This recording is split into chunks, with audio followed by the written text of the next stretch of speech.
अमीर बेटी का सौदा। अमीर बाप की बेटी शिल्पी को मुकेश पसंद होता है, लेकिन दोनों के बीच हैसियत की दीवार खड़ी होती है। और फिर कहीं नौकरी कर लो ना, क्या हमेशा ये लोहे की सलाखों के पीछे भागते रहते हो? कितनी मेहनत करते हो। शिल्पी, नौकरी से कुछ नहीं होगा। तुम लोगों की हैसियत तक पहुंचना है तो अपना ही बिजनेस करना पड़ेगा, वरना तुम्हारे पापा किसी और से तुम्हारी शादी करवा देंगे। अच्छा, ऐसे किससे करवा देंगे? मैं तो तुमसे ही शादी करूंगी। बोल दिया तो बोल दिया, बस। मुकेश उस बेचारी को समझाता भी तो क्या। दुनिया के रीति रिवाजों से काफी दूर थी शिल्पी। भले ही बड़े बाप की बेटी, लेकिन सादगी इतनी कि क्या कहना। बेटा शिल्पी, कल तुमको देखने लड़के वाले आने वाले हैं, तैयार रहना।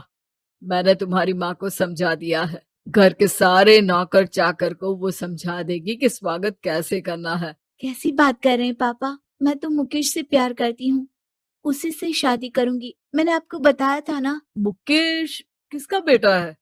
वो स्टील किंग सिंघानिया का, या वो जो बड़े ज्वेलरी वाले हैं मेहता, उनका? नहीं नहीं पापा, अ, वो अपना ही काम करता है, लेकिन एस्टेब्लिश नहीं है अभी। पापा, वो आपके पास तब आएगा जब कुछ बन जाएगा। आप प्लीज थोड़ा सा वक्त दे दीजिए। पिता को शिल्पी की बात पर गुस्सा आ जाता है। वो उससे कुछ नहीं कहते और शिल्पी की माँ के पास जाते हैं। ये संस्कार देकर बड़ा किया तुमने शिल्पी को, और कैसे मैं किसी भिखारी के साथ उसकी शादी कर दूं? कौन है ये मुकेश? मैं जानती हूँ, बड़ा ही होनहार लड़का है। शिल्पी से बहुत प्यार करता है और शादी करना चाहता है। अरे ऐसे कैसे मैं किसी से भी अपनी बेटी की शादी कर दूं? कोई भी उठकर आए और कहे कि मैं शादी करना चाहता हूं तो मैं शादी कर दूं? कान खोल कर सुन लो, कल उसे अच्छे से तैयार कर देना, क्योंकि जो लड़का मैंने देखा है शिल्पी के लिए, वो करोड़पति घर का बेटा है, समझी? लाख मना करने पर भी शिल्पी को उस लड़के से मिलवाया जाता है जो उसके पिता ने उसके लिए देखा था। देखिए, मैं किसी और से प्यार करती हूँ और उसी से शादी करूंगी। ये तो बहुत अच्छी बात है कि तुम किसी और से प्यार करती हो, क्योंकि मैं भी किसी और से प्यार करता हूँ। लेकिन शादी तो हम दोनों को ही करनी होगी, जानती हो ना, ये बिजनेस और ये सारा कुछ। शिल्पी को समझ में नहीं आता कि वो क्या कह रहा है, लेकिन वो समझ जाती है कि वो लड़का भी किसी और से प्यार करता है। पिताजी, वो भी कह रहा था कि वो किसी और से प्यार करता है। हाँ तो करने दो ना, हमने तो नहीं रोका। तुम अपना देखो, शादी के लिए हाँ कर कर गया है वो। लेकिन क्यों?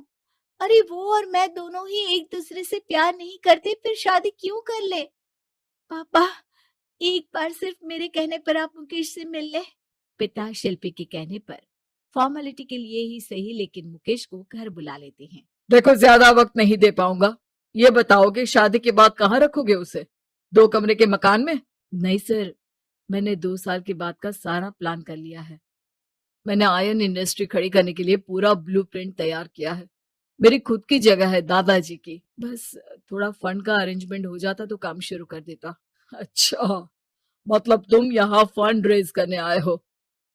मुकेश समझ जाता है कि उसके पिता शिल्पी की शादी उससे कराने के मूड में नहीं है।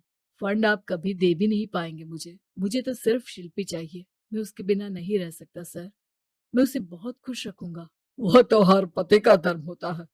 वो तो मैं किसी से भी उसकी शादी करा दूं, वो उसे खुशी रखेगा। लेकिन देखो, मैं ज्यादा बात को घुमाना नहीं चाहता। वो बड़े घर की लड़की है, उसे काम काज की आदत नहीं। अभी वो समझ नहीं रही, लेकिन तुम तो समझो। मैं किसी भी हालत में शिल्पी की शादी तुमसे नहीं करवा सकता। मुकेश पिता से लाख मन्नतें करता है, लेकिन वो नहीं मानते। शिल्पी की शादी उस अमीर लड़के से हो जाती है। शादी के बाद क्या हम लोग मेरी माँ के घर चले? मुझे उन लोगों की बहुत याद आ रही है। हाँ हाँ, जाओ जाओ। वैसे भी आज मैं अपनी गर्लफ्रेंड के साथ मसूरी जा रहा हूँ, तुम जा सकती हो। कैसी बात कर रहे हैं? अब हम लोगों की शादी हो गई है, आप कैसे किसी और लड़की के साथ जा सकते हैं? अरे मैंने तो तुम्हें शादी के पहले ही बता दिया था कि मेरी कुछ गर्लफ्रेंड्स है। अब प्लीज ये टिपिकल बीवी वाला रोना धोना शुरू मत कर देना। शिल्पी पिता के घर जाती है और माता पिता को सारी बात बता देती है। इतना गंदा इंसान निकलेगा मैंने तो सोचा ही नहीं था। अरे क्यों कराई मेरी फूल जैसी बेटी की शादी ऐसे घर में। और तो क्या हो गया, शुरू शुरू में हर घर में ऐसा होता है, धीरे धीरे ठीक हो जाएगा। और वैसे भी उन लोगों के साथ हम लोगों की एक बड़ी डील फाइनल हुई है, समझी। उन लोगों से रिश्ता बनाकर रखो, तभी पैसों की बारिश होगी। पापा, अब समझ में आया कि आपने मेरे साथ ऐसा क्यों किया। मुकेश आपके सामने गिड़गिड़ा कर गया कि वो मुझे बहुत खुश रखेगा, लेकिन आपने मेरी शादी एक ऐसे लड़के से करा दी जो किसी और लड़की से प्यार करता है और शादी सिर्फ समझौते के लिए कर रहा है। पापा, मैं जा रही हूँ, लेकिन इस घर में कभी पैर भी नहीं रखूंगी। आपने मुझे सामान की तरह इस्तेमाल किया। माँ शिल्पी को बहुत रोकती है, लेकिन वो एक नहीं सुनती। कुछ समय बाद, शिल्पी, मुझे नहीं लग रहा कि अब हम दोनों के बीच ये शादी और रह पाएगी। मैं किसी और से शादी करना चाहता हूँ। वैसे तुम परेशान मत हो ना, तुम्हारे पापा के साथ हम लोगों की डील जो चल रही है ना, वो नहीं रुकेगी, क्योंकि तुम बहुत अच्छी लड़की हो। ठीक है, मैं जा रही हूँ, तलाक के पेपर में साइन करके।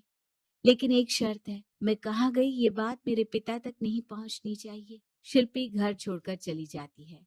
वो एक नौकरी करती है और अपना जीवन खुद संभालती है। लेकिन एक दिन, शिल्पी जी, आपसे मालिक मिलना चाहते हैं। अब मुझसे क्यों? शिल्पी मालिक के कमरे में जाती है, जहां सामने मुकेश होता है। अरे आप, आपको देखकर बहुत खुशी हुई, बहुत बड़े आदमी बन गए। थैंक्स, पर तुम्हें नौकरी करने की क्या जरूरत पड़ गई। मैंने तो सोचा भी नहीं था कि तुम मेरी शिल्पी होगी। तभी वहां शिल्पी के पिता आ जाते हैं। शिल्पी, तुम्हारे बारे में माँ से पता चला। घर चलो बेटा, मुझे माफ कर दो। मुकेश, मैं यहाँ अपनी कंपनी के काम के लिए आया हूँ। तुम्हारी कंपनी की डील अगर हमें नहीं मिली तो हम बर्बाद हो जाएंगे। वैसे अब तुम चाहो तो शिल्पी की शादी मैं तुमसे कराने को तैयार हूँ। बस करिए पापा, ये क्या सौदा लगा रखा है आपने। जिस कंपनी से आपकी डील हो, अपनी बेटी की शादी उसी के घर करा देते हैं। शिल्पी मुकेश से माफी मांगती है और वहां से जाने लगती है कि मुकेश उसे रोक लेता है। रुको शिल्पी, ये सब कुछ तुम्हारे लिए है। ये कंपनी, ये नाम सिर्फ तुमसे शादी करने के लिए ही खड़ा किया था। मैं आज भी तुमसे बहुत प्यार करता हूँ।